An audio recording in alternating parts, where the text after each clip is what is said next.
Article 2 of the Constitution states that the executive powers shall be vested in a President of the United States of America. In other words, it is the President that defines the executive branch. When you read this language, it says that no court may take over that role. No court may define or limit the scope of the duties of an official of the executive office of the President, the people who work in the executive office. I think that what your amendment does is a violation of separation of powers, and it's a violation of Article 2 of the Constitution. The gentlelady yield? Yes, I will. It's always good when the constitutionalist specialist comes in. It helps us all.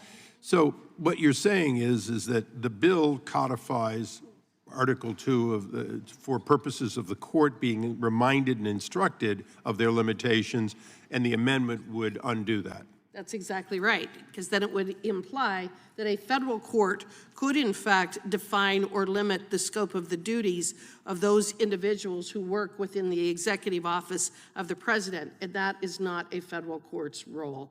That is for, under Article 2, Section 1 of the Constitution, that power is vested in a President of the United States of America.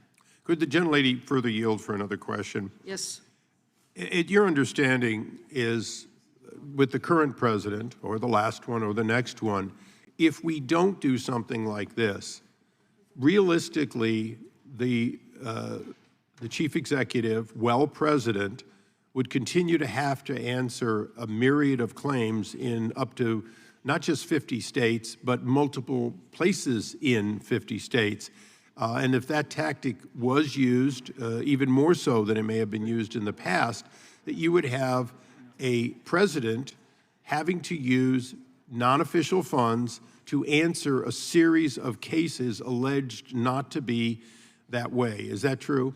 That's the way that I read this, and I think that it's very clear, especially starting in 2017 when President Trump was sworn in the first time, that the courts have been used for nefarious purposes on a variety of issues. In fact, yesterday we had a hearing in our constitutional subcommittee about lawfare and how lawfare had been weaponized against President Trump, both while he was president as well as after his presidency.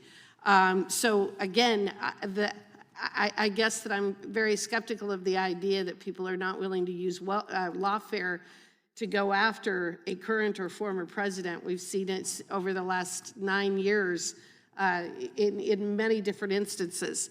But the president is the one who gets to define the limit and scope of the duties of the personnel within his office. That is very clear from Article 2 of the